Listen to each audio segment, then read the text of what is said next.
দুনিয়া হলো মুমিনদের জন্য অশান্তির বেড়াজাল, জেলখানার মতো। কাফের বেদিন বেঈমানদের জন্য দুনিয়াটা হলো শান্তিময় জায়গা, বেহেশতের বাগানের মতো।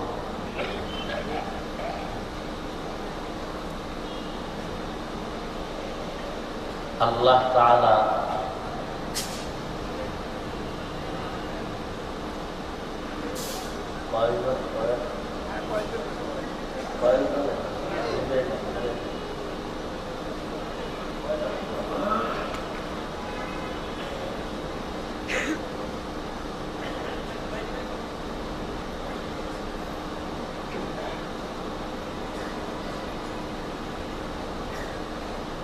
আল্লাহ তাআলা কোন মানুষকে জাহান্নামে দিতে চান না। আল্লাহ চান সব বান্দা বান্দিরাই যেন আল্লাহর জান্নাতে যায়। হাদিসে পাকে রাসূলুল্লাহ সাল্লাল্লাহু আলাইহি ওয়াসাল্লাম বলেছেন,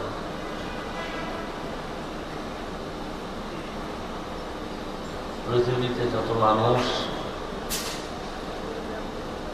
শুরু থেকে আজ পর্যন্ত আসছে, আসবে, সবার জন্য জান্নাতে একটা বাড়ি বরাদ্দ করা আছে।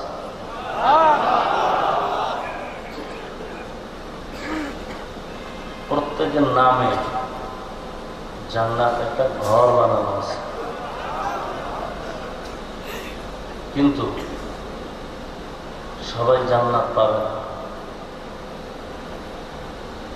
নমরুদ পাবে, ফিরআউন, হামান, কারুন, সাদ্দাত, আবু জাহাল, এক কথায় বেঈমান, ঈমান হারা যারা, এরা পাবে না। কিন্তু এদের নামেও জান্নাতে ঘর বরাদ্দ করা আছে।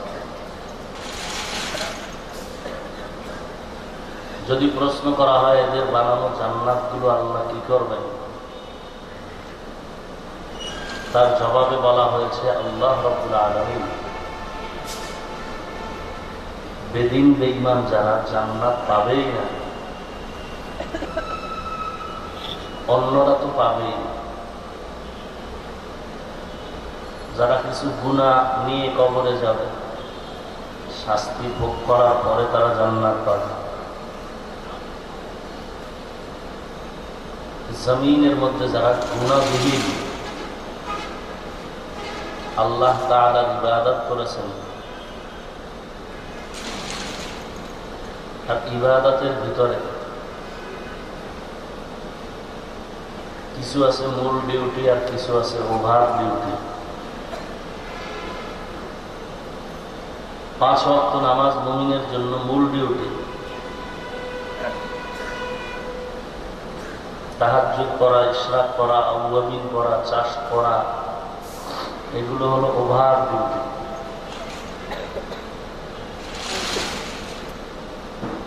ধনী লোকের জন্য বছরে যাকাত দেওয়া মূল ডিউটি।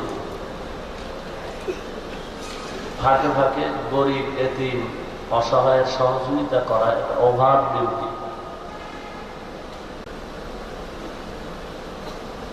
ধনী লোকের জন্য জীবনে একবার হজ করা মূল ডিউটি।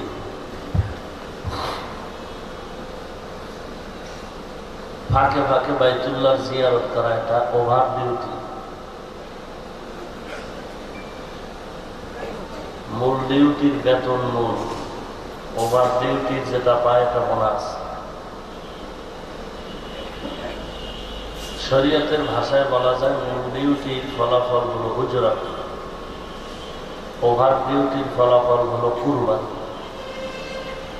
যারা মূল ডিউটি করার পরে ওভার ডিউটি করবে, নমরুদ, হামান, সাদ্দাত, ফিরআউন, কারুনদের ওই বানানো জান্নাত ওভার ডিউটি করনেওয়ালা মুমিনকে আল্লাহ তাআলা বোনাস হিসেবে দান করবেন।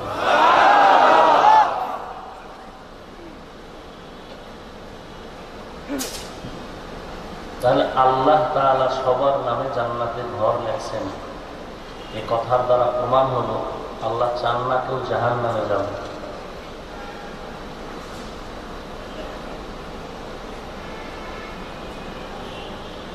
অপরদিকে আজকের তেলাওয়াতের আয়াত, আল্লাহ বলেন যাদের ঘোষণা ওরা জান্নাত পাবে না, এরাও যদি আমি আল্লাহর কাছে তওবা করে, আমি আল্লাহ তাদের জীবনের সব গুনাহ মাফ করে দিই। গুনাহ মাফ করলে কোথায় যাবে? সবাই যদি তওবা করে সবাইকে আল্লাহ জান্নাত দিবেন। ছোট জান্নাত যে পাবে এই জমিনের দুনিয়ার মতো 10টার সমান পাবে সে জান্নাত। আল্লাহ তাআলা এই তওবার দরওয়াজাটা এখনো খোলা রাখছেন। প্রতিদিন বান্দা আল্লাহকে ডাকে, যারা আল্লাহ ওয়ালা, আল্লাহ না জানি এমন দিন চলে যায় যে কেউ আল্লাহকে ডাকে নাই। এমন যদি হয় কোনো একদিন কেউ আল্লাহকে ডাকে না, কিন্তু আল্লাহ তাআলার এমন কোন দিন নাই যে আল্লাহ একটা নির্ধারিত সময় তার বান্দাকে ডাকে না। বান্দা ভুলে আল্লাহকে নাও ডাকতে পারে, কিন্তু আল্লাহ প্রতিদিন একটা সময় আছে আল্লাহ তার আপন বান্দাকে ডাকতে থাকে। আর বলেন বান্দা তোমার কি প্রয়োজন, আমার কাছে চাও, চাইতে দেরি, আমি দিতে মোটেও দেরি নেই।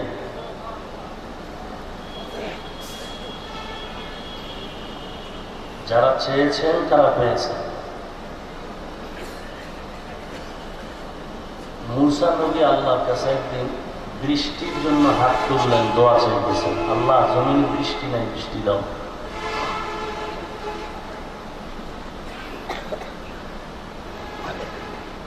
আল্লাহ তাআলা বললেন, হে পয়গম্বর মূসা, তুমি যে মজলিসে মানুষ নিয়ে দোয়া করতেছো, এই মজলিসে একটা জিনাকার লোক আছে, এ লোকটাকে উঠায় দাও, না হয় দোয়া কবুল হবে না। মূসা আলাইহিস সালাম নাম ধরে ডাকলেন, আল্লাহর পক্ষ থেকে আওয়াজ, এই ময়দানে যে জিনাকার আছে উঠে যাও। আল্লাহ একজনের কথা বলছেন, একজনই আছো, চলে যাও, না হয় দোয়া কবুল হবে না, বৃষ্টিও আসবে না। যে জিনাকারী সে শুনে উঠতেছে না। যদি উঠি সবাই বুঝবে আমি জিনাকার, কিন্তু কেউ তো জানে না যে আমি জিনাকার।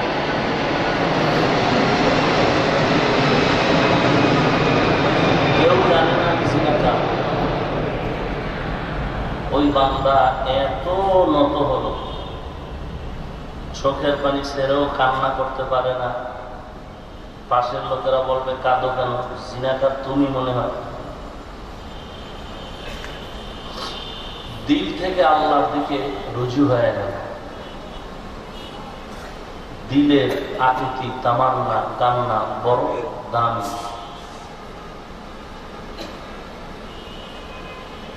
খুব বিনয়ের সাথে আল্লাহর দিকে ফিরে, হে আল্লাহ, তুমি জানো আমার মতো জিনাকার এই জমিনের ভেতরে আর কেউ নাই। আমি যে জিনা করেছি আমার স্ত্রীও জানে না,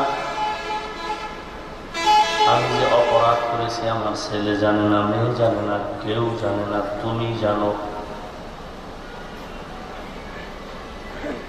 জানার পরেও তুমি এতদিন আমার জন্য রাগ করে পানিও বন্ধ করো নাই, বাতাসও বন্ধ করো নাই। আমি এত বড় অপরাধী হওয়ার কারণে তুমি আলো বন্ধ করো নাই। আজকেও তোমার কাছে আমি অন্তর ঘুরায় ক্ষমা চাই। মেহেরবানি করে তুমি আজ মানুষের সামনে আমাকে লজ্জা দিও না। তুমি আমাকে জীবনের তরে ক্ষমা করে দাও।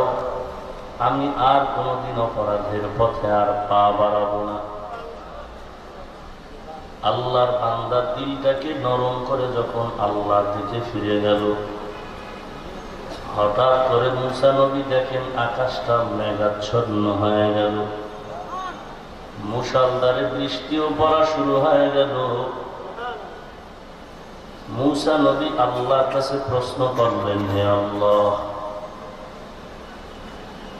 আপনি বললেন জিনাকারকে উঠায় দেওয়ার জন্য, আমি ঘোষণা দিলাম জিনাকার এখনো উঠে নাই, বৃষ্টি আসলো কেন?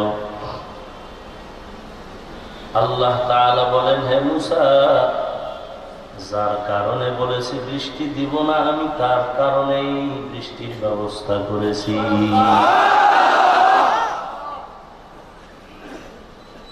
যার কারণে বলেছি বৃষ্টি দিব না, আমি তার মাধ্যমেই দিয়ে দিব। قل يا عبادي الذين أسرفوا على أنفسهم لا تقنطوا من رحمة الله إن الله يغفر الذنوب جميعا إنه هو الغفور الرحيم। আল্লাহ তওবার দাওয়াত দিলেন এমন একটা শব্দ দিয়ে, যদি বলতেন হে মুমিন, তো বেদিনরা সব বাদ। আল্লাহ মুমিন আর বেঈমান কাউকে আলাদা করেন নাই। আল্লাহ একটা শব্দ দিয়া ডাকলেন, ইয়া ইবাদি, আমার প্রিয় বান্দা বান্দিরা। হিন্দুকে কে বানিয়েছে? হিন্দু কার বান্দা? খ্রিস্টান, ইহুদি, যত মানুষ, এগুলো কে বানিয়েছে? আসমান কে বানিয়েছে? জমিন, সূর্য, চাঁদ, তারকা, পাহাড়, সমুদ্র, সবকিছুকে বানিয়েছে আল্লাহ। কোন ক্ষেত্রে বলেন না হে আমার সূর্য। আল্লাহ একবারও বলেন না হে আমার চাঁদ। আল্লাহ একবারও বলেন না হে আমার হিংস্র প্রাণী। শুধুমাত্র মানুষকে বললেন হে আমার বান্দা। প্রত্যেকটা জিনিসের একটা মূল আছে।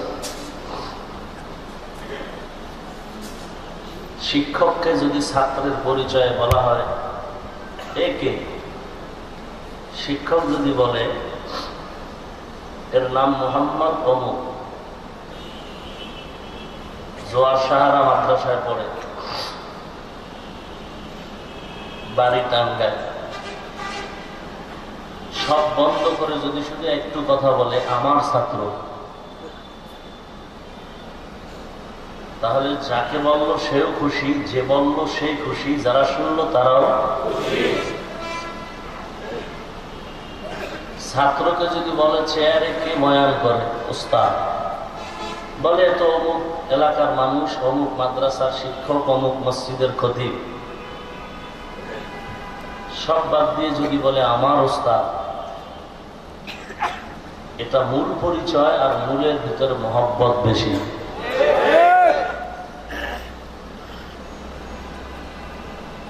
আমার আব্বাকে যদি কেউ প্রশ্ন করে চেয়ারে বয়ান করে কে, আমার বাবা বলবে মাওলানা অমুক, বাড়ি এজমুর জায়গায়, সব পরিচয় দিল, বলল না আমার ছেলে। সব বাদ দিয়ে যদি এতটুকু বলে আমার সন্তান, মর্যাদা বাড়বে না কমে যাবে? আমার বাবাকে এখানে আনলাম, আমাকে যদি বলে নিনিকে, আমি যদি বলি অমুক এলাকার মুরব্বী, অমুক নাম, অমুক বংশ, সব বাদ দিয়ে যদি বলি আমার পিতা, সম্মান কমলো না বাড়লো? স্বামী আর স্ত্রী,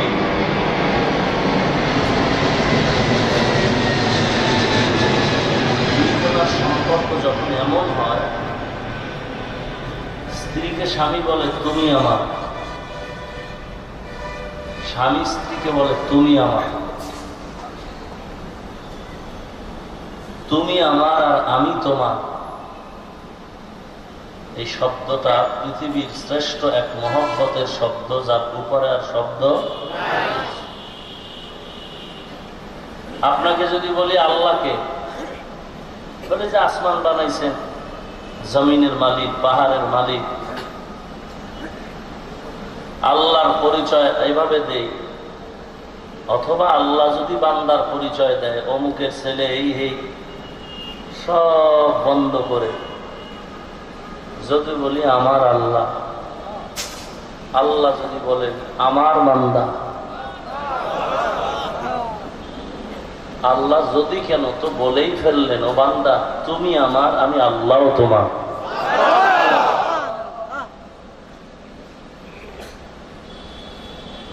তুমি আমার, আমিও।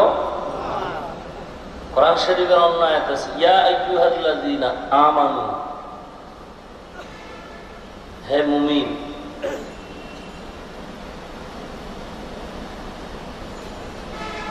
আল্লাহ তাআলার একটা সিফাতি নাম আছে মুমিন, আর ঈমানওয়ালাকেও বলে মুমিন। নামে নামে যখন মিল হয় তখন বন্ধুত্ব গভীর হয়। তোমার নাম বলে আবুল কালাম, আমার নাম আবুল কালাম, বলে নামের সাথে যখন মিল হলো, তুমি আমার মিতা, আমি তোমার মিতা। আল্লাহ তাআলা কোনো কিছুকেই সব নিজেই বানায়া, সূর্যকে বলেন নাই তুমি আমার, আমি তোমার। চন্দ্রকে বলেন নাই তুমি আমার, আমি তোমার। শ্রেষ্ঠ মাখলুকাত আল্লাহর কাছে শ্রেষ্ঠ মাখলুক মানুষকে বলেছেন ও বান্দা তুমি আমার, আমি আল্লাহ তোমার। ইয়া ইবাদি, হে আমার বান্দা, চাই হিন্দু হও, খ্রিস্টান হও, ইহুদি হও, যে লাইনেরই হও, অন্যায় করে করে নিজের উপরে জুলুম করেছো, আমার কাছে তওবা করো, মুহূর্তে আমি মাফ করে দেব।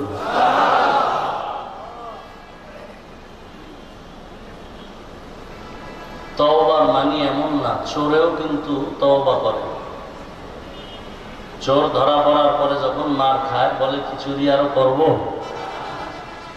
বলে জীবনেও চুরি করব না।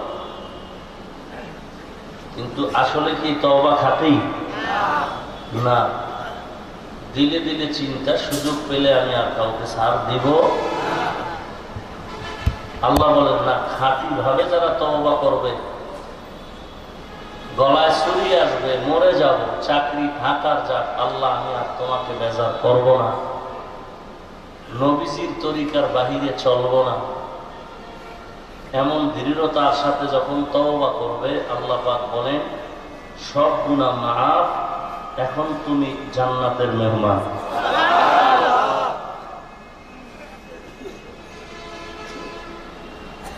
ইয়া ইবাদিয়াল্লাযীনা আসরাফু আলা আনফুসিহিম লা তাকনাতু মির রাহমাতিল্লাহ, হে আমার প্রিয় বান্দা বান্দি, ভালো করে শুনে নাও, আমি আল্লাহ তোমাকে আমার কাছের থেকে বড় আদর করে বানায়, নিজ হাতে বানাইলাম, আর কেউ বানায় নাই। আমি আল্লাহ দুনিয়ার জমিনে পাঠানোর একমাত্র কারণ, তুমি একটা পরীক্ষা দিয়ে আমার কাছে আসবা। কি পরীক্ষা? الذي خلق الموت والحياة ليبلوكم أيكم أحسن عملا, আমি দেখবো তোমরা কারা ভালো আমল করো। কি আমল? কথা বলেন। বেশি আমল না ভালো আমল? বেশি আমলের দাম নাই, ভালো আমলে। এখন কোন দিনের আমলটা ভালো হবে এর কোনো গ্যারান্টি আছে? এই জন্য আমল চালায় যেতে হবে। সব আমল আল্লাহর কাছে কবুল হবে না, ভালো আমল যেটা কবুল হবে। এখানে যারা আছেন মোটামুটি নামাজ টামাজ পড়েন, তাবলীগে যান, বলতে পারবেন আপনার জীবনের এমন একটা ভালো আমল আছে যে কারণে আপনি জান্নাত রিজার্ভ হয়ে গেছে? আপনি যে জিব্বা দিয়ে নামাজে দাঁড়ায় কেরাত করেন, জিব্বাও তো পাক না, মিথ্যা বলে নাপাক করেছেন, গীবত করে করে জবান নাপাক করে রাখছেন, অন্তরে অন্যের ক্ষতির পরিকল্পনা করে অন্তরকে নাপাক করেছেন, চোখের অন্যায় গুনাহ করে করে চোখ নাপাক করেছেন, হাতের মাধ্যমে জুলুম যদি করে থাকেন অন্যায় ভাবে হাত নাপাক হয়ে গেছে। আপনার খবর আপনার কাছে, আমার খবর আমার কাছে।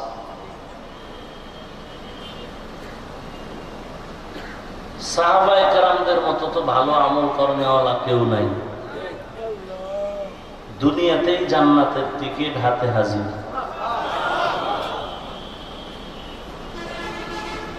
ওমরে ফারুক রাদিয়াল্লাহু তাআলা আনহু আরেকজন নতুন মুসলমান খাব্বাব রাদিয়াল্লাহু তাআলা আনহু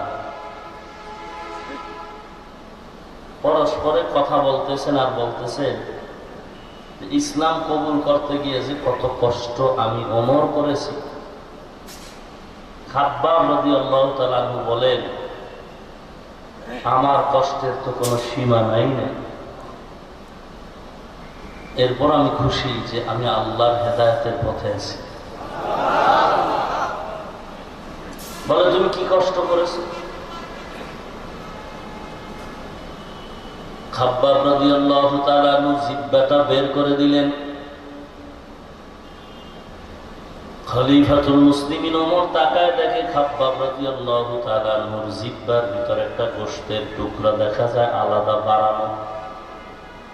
ওমর বলে, হে খাব্বাব, তোমার জিহ্বার ভিতরে বোধহয় টিউমার হয়েছে নাকি?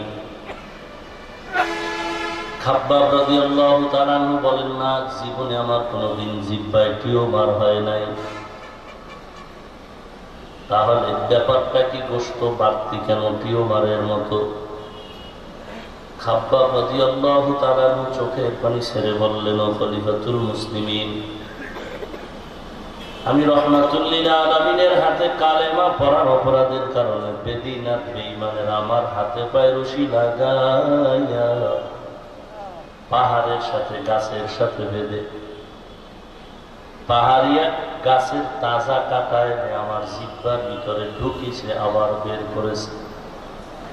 এরকম বারংবার কাটা জিহ্বায় বিঁধেছে, আবার বের করেছে, আর বলেছে, রে খাব্বাব, কালেমা ভুলে যাবে কিনা বল। ওই কাটা আঘাতে আঘাতে আমার জিহ্বার ভিতরে গোশতের টুকরা বেড়ে গেল, টিউমার আমার হয় নাই। ওমরের চোখের পানি পড়া শুরু হয়ে গেল। খাব্বাব রাদিয়াল্লাহু তাআলা আনহু বললেন, ও খলিফাতুল মুসলিমিন, এখানে আমার কষ্ট শেষ না। পিঠের জামাটা উঠায় বলে, দেখেন আমার পিঠের অবস্থা। খলিফাতুল মুসলিমিন ওমর তাকায় দেখেন পিঠের ভিতরে কোনো গোশত নাই, হাড্ডিটাও পোড়া পোড়া দাগের মতো। ওমর দেখে বলে, হে খাব্বাব, আপনার কুষ্ঠরোগ হয়েছে কত বছর ধরে? খাব্বাব বলেন, আল্লাহর জাতের কসম, জীবনে আমার কোনোদিন কুষ্ঠরোগ হয় নাই। তাহলে পিঠের ভিতরে পোড়া পোড়া দাগ, গোশত নাই, ব্যাপার কি? খাব্বাব চোখের পানি ছেড়ে বলেন, ও খলিফাতুল মুসলিমিন ওমর, আমি ইসলাম ধর্মটা পালন করার কারণে, নবীজির কাছে কালেমা গ্রহণ করার কারণে আরবের মুশরিক বেদিনরা আমি খাব্বাবের হাতে পায়ে রশি লাগানোর পর জ্বলন্ত আগুনের কয়লা সাজায় আমি খাব্বাবের শরীর থেকে জামা খুলে জ্বলন্ত আগুনের উপরে আমাকে ঠিকভাবে শোয়ায় বুকের উপরে পাথর চাপা দিয়ে আঘাত করেছে আর বলেছে, খাব্বাব, কালেমা ছেড়ে দিবি কিনা বল। আমি খাব্বাব ওই আগুনের তাপের আমার পিঠের চামড়া গোশতগুলো পুড়ে যাচ্ছে, আমি নিজ কানে তার আওয়াজ শুনতেছি। এরপরও আমি বেজার না, আসমানের দিকে তাকায় বলছি, রে মালিক, দুনিয়ায় কষ্ট সহ্য করা সম্ভব, তুমি আরো যদি লাগে দাও তারপরও জাহান্নামের আগুনে জ্বালায় না রে মাওলা। এ যুবক, কত মাস্তানি যৌবনের কন্যা,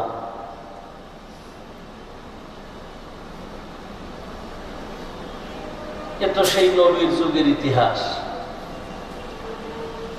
আমরা যারা টুপি দাড়ি নিয়ে চলি, না একটা সার্টিফিকেট আছে, না একটা সরকারি চাকরি আছে, না বেসরকারি চাকরি। একজন আল্লাহর বান্দা এখানে বলেন তো, আমরা কি টুপি দাড়ির কারণে অসম্মানে আছি? না খায়া থাকি? খানার জন্য কারো কাছে ভিক্ষা করি? বরং এই দাড়ি টুপির কারণে আল্লাহ এত সম্মান দিচ্ছেন। বাংলাদেশ কেন, পৃথিবীর নাম্বার 1-এর ধনী লোকটাও এই নবীর আদর্শওয়ালাদের মতো আরামে শান্তিতে নাই।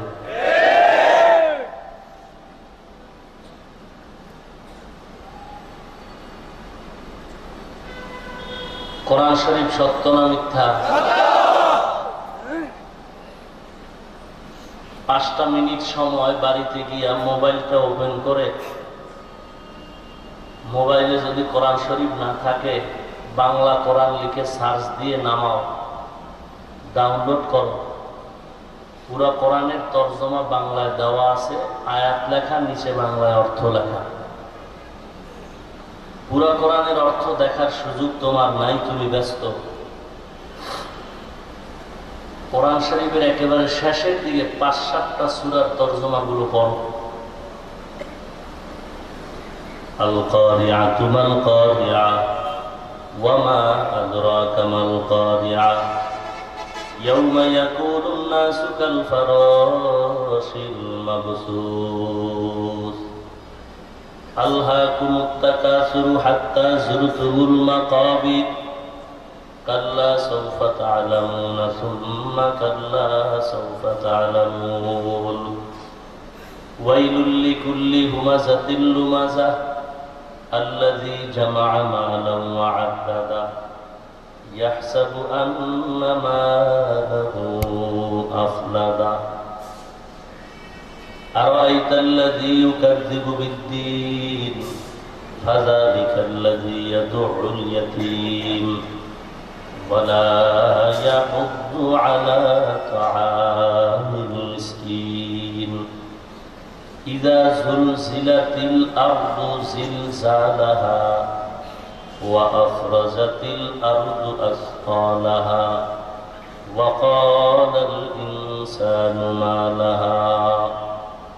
এই সূরাগুলোর তরজমা তুমি বাংলায় পড়ার পরে তোমার অন্তরকে প্রশ্ন করো, এমন কোরআন সত্য না মিথ্যা? যদি তোমার অন্তর বলে হ্যাঁ কোরআন সত্য, তাহলে সূরাগুলোর তরজমাও সত্য। যে সূরাগুলো পড়লাম অধিকাংশই সূরার ভিতরে জাহান্নামের আগুনের বয়ান।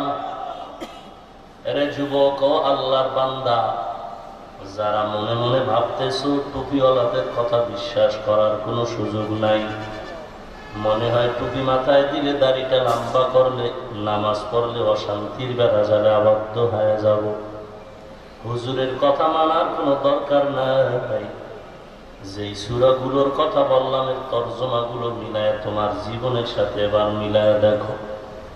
যদি সূরার তরজমার সাথে তোমার আমলের, তোমার জীবনের মিল হয়ে যায়, তুমি কপালে লিখে নাও জাহান্নামীদের ভিতরেও তুমি সিরিয়ালে একজন।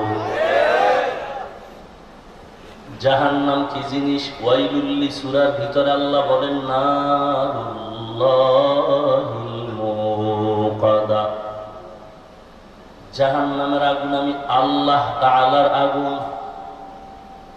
আমার আগুন, আমার আগুন মানে আমি আল্লাহ যত বড়, আমার বানানো আগুনের তাপমাত্রাও তত বড়। আমি আল্লাহ যত বড়, আমার আযাব গজব তত বড়। মাঝে মাঝে ভূমিকম্প হয়, আল্লাহ তাআলা দেখায় দেয় জমিনটা ধ্বংস করতে আমি মাওলার 1 মিনিটও লাগবে না। যারা বিল্ডিং বানায় তুমি মনে করছো তোমার মতো হারামি আর কেউ নাই।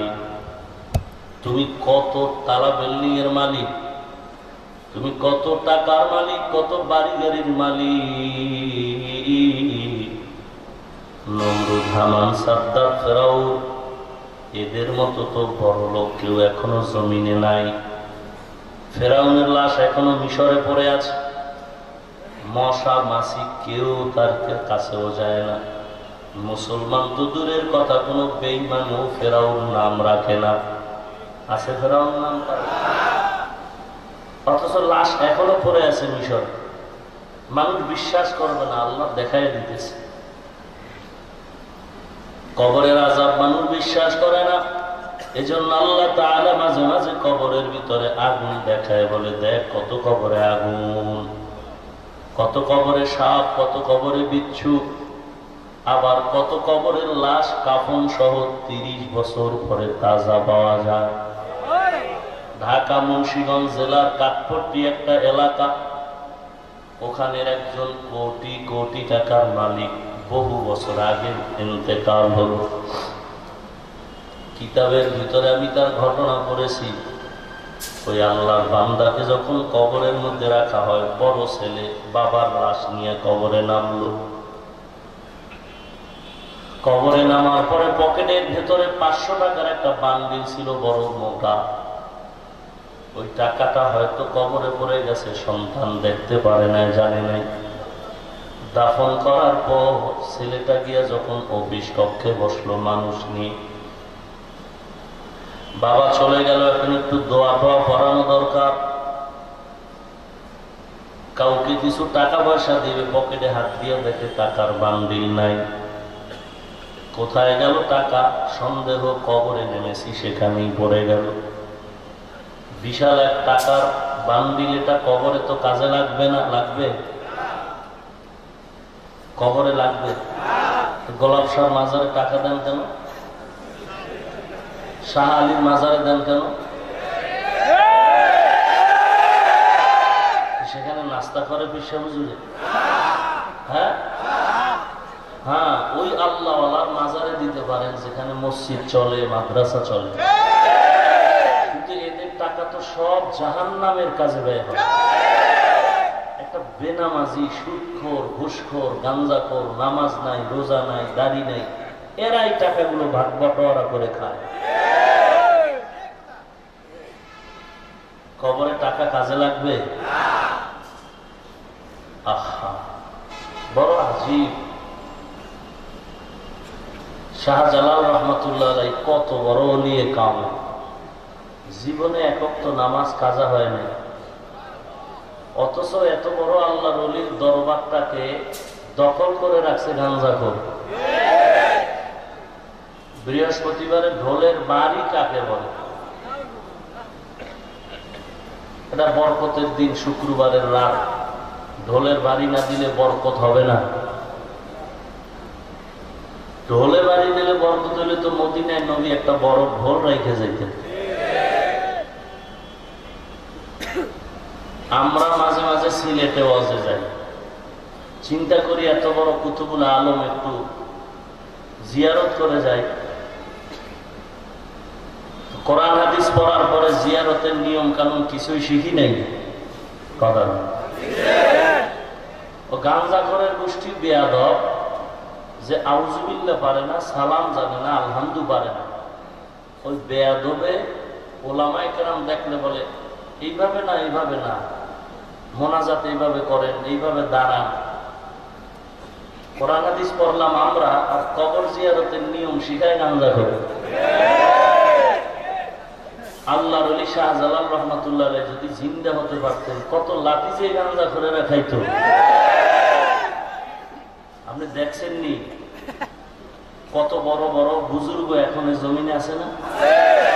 একজন এমপি সাহেব, মন্ত্রী মহোদয় যখন বড় হুজুরের সাথে দেখা করতে যায়, কি নরম ভাবে যায়, ঠিক না? কেন হুজুরে পিটাবে না? এটা আদব। কিভাবে নরম ভাবে, হুজুর কেমন আছেন, একটু মাথায় দম দিয়ে দেন, একটু হাত বুলায় দেন, একটু দোয়া করেন। অথচ সকল অলির অলি শাহজালাল রহমাতুল্লাহ,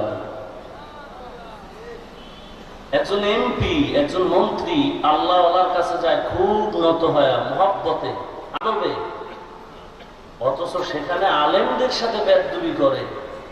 এত বড় অলির দরবারে বসে এ সমস্ত বেনামাজি যারা আউযুবিল্লাহ পারে না, এরাই আলেমদের সাথে বেয়াদবিমূলক আচরণ করে ওখানে।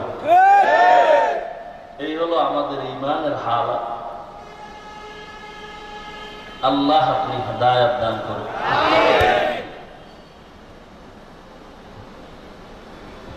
আল্লাহর বান্দা কবরে কিনারায় গিয়া যখন দাঁড়ায় লোকজনকে বলল কোদাল এবং মাটি খনন করো, মাটি খনন করো কোদাল দিয়ে।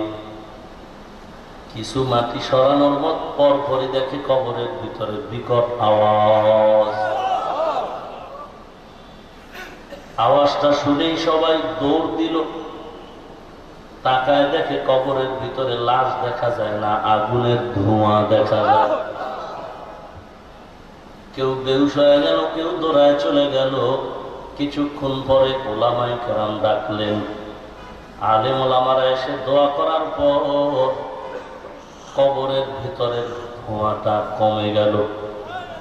তাকায় দেখে বাবার জিহ্বাটা নাভি পর্যন্ত টেনে নামানো, আর সাপ কবরের চতুর্পার্শ্বে আঘাতের উপরে আর আঘাত। আল্লাহ তাআলা বলেন, কোরআন যদি মনে করো সত্য, বেনামাজি গুনাহগারের কবরে আযাব হবে, এটাও সত্য। এই জমিনের ভিতরে আমাগো বাংলাদেশের ভিতরে কত লাশ পাওয়া গেল 30 বছর পরে, কাফন সহ তাজা। যত তাজা লাশের খবর পেয়েছি সব হলো নামাজি পর্দাওয়ালা আল্লাহর বান্দা। আর যত কবরে আযাবের খবর, আগুনের খবর, সব হলো বেনামাজি গুনাহগারের কবর। কয়েক বছর আগে আমি কুড়িগ্রামে বয়ানের জন্য গেছিলাম। ওখানে এক আল্লাহর বান্দার লাশ 30 বছর পরে কাফন সহ তাজা পাওয়া গেছে। বয়ান করার রাস্তা দিয়ে যাচ্ছি, চিন্তা করলাম এই ভালো মানুষটার কবর একটু জিয়ারত করে যাই। কবরের পাশে একটা মাদ্রাসা মসজিদ আছে, ইমাম সাহেবকে ডাকলাম, ইমামরে নিয়ে জিয়ারত করলাম। আর বললাম, ভাইজান আপনি জানেন এই লোকটা কত বড় ওলিয়ে কামেল? আমরা পত্রিকায় খবর পেয়েছি 30 বছর পরে নাকি তার লাশ কাফন সহ তাজা পাওয়া গেল। বলে, হ্যাঁ হুজুর। আমি বললাম, আপনি বিষয় কি জানেন? বলে, হুজুর আমি নিজেই লাশটাকে হাতে করে এখানে এনে রেখেছি। আমি বললাম, তার পরিচয়? বলে, হুজুর এর লাশ ছিল নদীর কিনারায়, নদী পথে নৌকা চলছিল, তাকায় দেখে মাটি ভেঙে ভেঙে কাফন দেখা যায়, খবর পেয়ে চলে গেলাম। ওখানে আমরা ওলামায়ে কেরাম এলাকার লোক জড়ো হয়ে গেল। লাশটাকে যখন উঠাইলাম দেখলাম কাফনের ভেতরে বিন্দু কোনো কাদা নাই, মাটির দাগ নাই। ওখান থেকে এনে এখানে রাখলাম। আমি বললাম, এই বান্দা কি কোনো মাদ্রাসার মুহাদ্দিস, কোনো বুজুর্গ নাকি? ইমাম সাহেব বললেন, না হুজুর, এই বান্দা জীবনেও মাদ্রাসার বারান্দায় যায় নাই। তাহলে এত মর্যাদা কেন হলো? এর পেছনে কোনো কারণ আপনি জানেন নাকি? বলে, হ্যাঁ। এই বান্দা ছিল চরম মূর্খ। এই জমিনের ভিতরে বহু আগে আল্লাহওয়ালারা এসে এসে মানুষের বাড়ি বাড়ি গিয়া পাও ধরে ধরে মসজিদে নিতেন। এই ধারাবাহিকতায় একজন আল্লাহর ওলি ছিলেন চরমনের জমিনের ঘুমন্ত সৈয়দ ইসহাক রহমাতুল্লাহ আলাইহি। এই বান্দা তার হাতে হাত রেখে বায়াত গ্রহণ করে বান্দা আল্লাহর জিকিরকে নিজের জীবনের সাথী বানাইলেন। হাঁটতে বসতে উঠতে সর্বাবস্থায় আল্লাহর নামের জিকির ছিল তার আপন। তাহাজ্জুদের সময় কেউ ঘুমাতে পারত না এই আল্লাহর বান্দার জিকিরের আওয়াজের কারণে। হয়তো আমরা মনে করি এই জিকিরের কারণে আল্লাহ তাআলা তার মর্যাদা দান করেছেন। আমি বললাম, আপনি মনে করবেন কেন? আল্লাহ তো নিজেই কোরআনে বলেছেন, যারা আমি আল্লাহকে ভুলে না, আমি আল্লাহ তাদের ভুলব না। আমরা দাড়ি টুপির কারণে না খানা বন্ধ, না ঘুম বন্ধ, না বাজার বন্ধ, না বিয়া শাদী বন্ধ, কোনটাই বন্ধ হয় না, চলাফেরাও বন্ধ হয় না, বাজার করাও বন্ধ হয় না। আমি আপনাদেরকে কথা দিয়ে বুঝাইতে চাই না যে আপনারা সবাই আমার মতো হুজুর হয়ে যান। আমি এতটুকু বলবো রে যুবক, স্কুলে থাকো থাকো, কলেজে আসো থাকো, যেখানেই থাকো, চাকরি করো, ব্যবসা করো করো, মাদ্রাসায় তোমাকে আমি পড়তে বলি না, তুমি যে লাইনেই থাকো ওখানে থেকেই তুমি নবীর আদর্শ গলার মালা বানায় নাও। তোমার মতো যুবক দাড়িওয়ালা মিথ্যা বলবা না। যদি আমিও মিথ্যা বলি তুমি আমাকে ধরায় দাও, আমি তওবা করে নেব। তোমার মতো যুবক দাড়িওয়ালা নামাজি স্কুল কলেজ ভার্সিটিতে আছে না? না। তুমি কেন পারবা না? কপালে লেখো তোমার কপাল বড় মন্দ হয়ে গেল। ও দোকানওয়ালা ভাই, তুমি সাইনবোর্ড লাগাইছো বিক্রি করা মাল ফেরত নেওয়া হয় না। আর একজন দোকানওয়ালা লেখছে অবশ্যই বিক্রি করা মাল ফেরত নেওয়া হয়। নবীজি বলেন, যেই বান্দা লেখলো বিক্রি করা মাল ফেরত নেওয়া হয়, ওই বান্দা সত্য কথার কারণে কিয়ামতের দিন আমাদের সাথেই জান্নাতে থাকবে। তুমি বলো মিথ্যা না বললে ব্যবসা চলে না। রাজশাহী থেকে ট্রাক করে করে তুমি আম নিয়ে আসলা, 2 নাম্বারি করে তুমি 50,000 টাকা করে লাভ করলা। লাভ করার পরে তুমি খুশি, 10 ট্রাক আম কিনলা, ওই আমের ভিতরে কাঁঠালের ভিতরে তুমি 5-2.5 লক্ষ টাকা লাভ করলা 2 নাম্বারি করে। মন এমন খুশি হয়ে গেল। আল্লাহ কয়, না না, পরকালের ধরার আগে দুনিয়ার ধরা। হঠাৎ করে পুলিশের আক্রমণ বা র্যাব ধরা পড়লো, এমন পিটা খাইলো পাও, আর জরিমানা দিল আরো 3 লাখ। দুনিয়াতেই ধরা খাইলি, হইল কি? এই টাকা দিয়ে হলো কি? 5 বছর বসে 2 নাম্বারি করে 3 তলা 6 তলা বিল্ডিং করছে। রাজু বলতেছে, ভাঙ, হইল কি? ওই যে 5 বছর আগে অন্যায় করেছে, এই অন্যায় বাড়তে বাড়তে সীমা লঙ্ঘন, আল্লাহর আসমানি গজব শুরু হয়ে গেছে। আমি গুলশান মসজিদে মাঝে মাঝে বলতাম, ও গুলশানের মুসলমান বড় লোক ধনী ভাই, যারা হারাম টাকা দিয়া নিজের জীবন চালাইলা, সুদ ঘুষের টাকা দিয়া বিল্ডিং করো, ব্যবসা করো, তুমি হারাম খাও, কিন্তু ঘরের ম্যাডাম, তোমার স্ত্রী, তোমার ছেলে মেয়ের তো কোনো অপরাধ নাই, ওদের কেন হারাম টাকা খাওয়াও? নিষ্পাপ ছেলে মেয়েকে হারাম টাকা কেন খাওয়াও? আচ্ছা খাওয়াও, আজকে গিয়া তার অনুমতি নিয়ে নাও, ঘরে গিয়া বলো, ম্যাডাম, আমি যে তোমার এই কামাই রুজি করে খাওয়া, এগুলো জুলুম করা টাকা, অন্যায়ের টাকা। ছেলেরেও বলো, ছেলে মেয়ে, তোদের এই কাপড় দেই, খানা দেই, সব আমার হারাম টাকা, চুরির টাকা। আমার অন্তর বলে এই কথা যদি তোমার ম্যাডাম শুনে বলবে ভিক্ষা করে খাবো, তারপর হারাম টাকা আমি খাবো না। তুমি কত বড় খারাপ! তোমার নিষ্পাপ ছেলে মেয়ের কি অন্যায় বলো? তুমি হারাম টাকা কেন ছেলে মেয়েরে খাওয়ায় রক্তটারে খারাপ করতেছো? লাভ নাই তো, দুনিয়াতেই ধরা খাবি, পরকালে ফিরে পড়ে।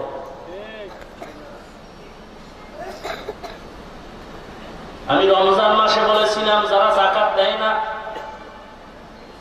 যাকাত ফরজ হয়েছে দেয় না, এই টাকাগুলো তো এদের জন্য হারাম, এটি খাবে গরিব। যেই বড় লোকে যাকাত দেয়নি, টাকাগুলো যায় কই? ঘুরে ফিরে ছেলে মেয়েরাই খায়।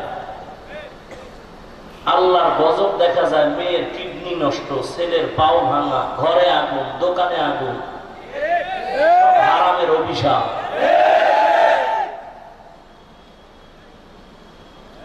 চোখের সামনে দেখেও কেন আমরা ফিরি না?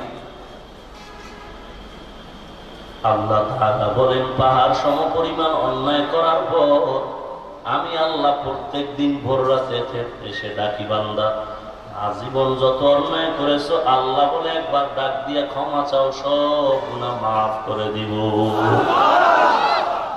এরে যুবক, অনুরোধ করে বলি, তোমার মতো দাড়িওয়ালা নামাজি যুবক চাকরি করে, ব্যবসা করে, অভাব নাই, তুমি কেন পারো না? তোমার কপালে হেদায়েতের দরজা বন্ধ হয়ে গেল নাকি? পায়ে হাত রেখে বলি, আল্লাহ তওবার ডাক দিছে, তুমিও চোখের পানি ছেড়ে তওবা করো। আয় আল্লাহ, জীবন বড় অন্যায় কম করি না, আজকে থেকে তওবা করি, দাড়ি কাটবো না, নামাজ ছাড়বো না, বেপরদায় চলবো না,